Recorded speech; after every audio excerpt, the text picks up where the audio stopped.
Jose the Great, as I used to call him, Jose Aldo, going against Alexander the Great, Volkanovsky. We got a real upstart here with Volkanovsky. Ferocious fighter. Unbeaten in his tenure in the UFC. Just came off a big finish of Chad Mendes. Mendes was coming back off of a suspension. He got a big win over Miles Jury, then dropped the fight to Volkanovsky. A lot of people think Volkanovsky could be a future champ. But then you got Jose Aldo. 3 fights he's lost in 14 years, all while fighting the best of the best. He's somebody, we were talking about greatest of all times earlier. He's up there, top 10 for sure. Just longevity of you got guys like Max Holloway and Conor McGregor who have beat him, the only 2 guys in 14 years that have beat him. And it's hard to think that they're going to still be around in 2030, still fighting at the very top level of the game. But that's what we've seen with Jose Aldo. I remember him literally back in the WBC in early 2007, 2008 fighting Mike Brown, and 2009, 2010 fighting Uriah Faber. Just leg kicking Uriah Faber into the hospital, and then coming into the UFC, gifted the champion because he was a champion in the WBC and dominating for years up until that McGregor fight. Never really got his due. And here he is. He's got 2 good finishes back-to-back over Jeremy Stephens and Renato Moicano. And now he's going against one of the most popular up-and-coming guys in featherweight. The only thing that I think would have made this better for Jose is if Max would have won against Poirier, because I think there's a chance they could have made this a title fight. And it would have been cool to see Jose get back to featherweight gold before he retires. He was talking about retiring at the end of the year. I don't know. I don't know. He's looked so good, and this is a big chance for him to be like another Donald Cerrone, who's having a career resurgence. The only thing is, Jose Aldo's still only in his early 30s, believe it or not.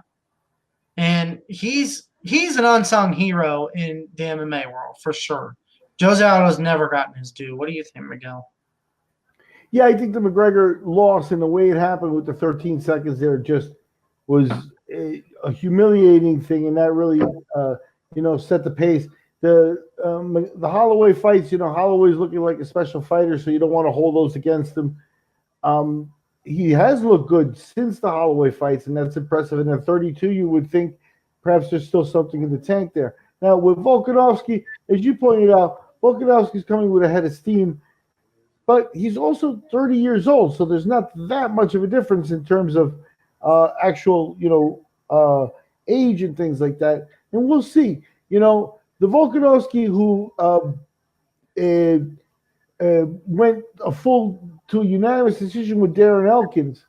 If you're going to give Jose Aldo the same opportunity to go to the judges, you're going to find yourself on the short end of the stick there, I think. If the fight goes that way, Aldo's a multi-skilled guy, whereas Elkins is more, and I know he took out Mendes, but the big question there is as you pointed out, Mendes returning back from a suspension, so this is Mendes off the steroid. And yeah, he got knocked out. Before that, he was a top guy, but the suspension coming off, changing your body, changing your diet and stuff like that. Yeah, did he face the Chad Mendes that we all expect? I don't know. I don't know either. And I will say this, that if Volkanovsky is able to get through Aldo, if Holloway's going back down to 145, which it looks like he's going to probably do, I think that's probably a title fight we'll see later on this year. If Aldo wins, I just don't know if they'll do a third fight with Holloway. And that's going to confuse this division up a little bit. I guess that'd be really good for guys like Zabit Magomedsharipov, and Frankie Edgar is somebody that Max Holloway never fought, but at the same time he lost 2 fights decisively to Jose Aldo in his career. Got knocked out by Brian Ortega. if Volkanovsky loses this fight, other than maybe Zabit and Yair, if he gets a couple wins, I don't really see much at this division for Max Holloway going forward. I mean, it's going to kind of stalemate Max Holloway. It'd be kind of a perfect time for Max Holloway to take a year or so off, get his brain together, and bulk up for lightweight, where he's going to end up building his career at, because he looked really small. And then leaving this division open for maybe, if Aldo wins this, maybe Aldo and Ortega later this year for a vacant title. Because I don't see, if Aldo wins this fight, I'm not sure what makes sense for Max Holloway going forward in the short term. If Alexander Volkanovsky wins, you definitely clearly got a new contender. And I think that's intriguing about this bout. But going on to the wage range here, we got Jose Aldo. You know, they got the vet, they got the former champion as a -140 favorite to the +120 of Volkanovsky. I'm gonna say this: I think that I don't like pressure fighters against Jose Aldo. Jose Aldo doesn't get taken down. He's a great striker. He is so fast. Volkanovsky does tend to fight kind of emotional, presses forward a little too much.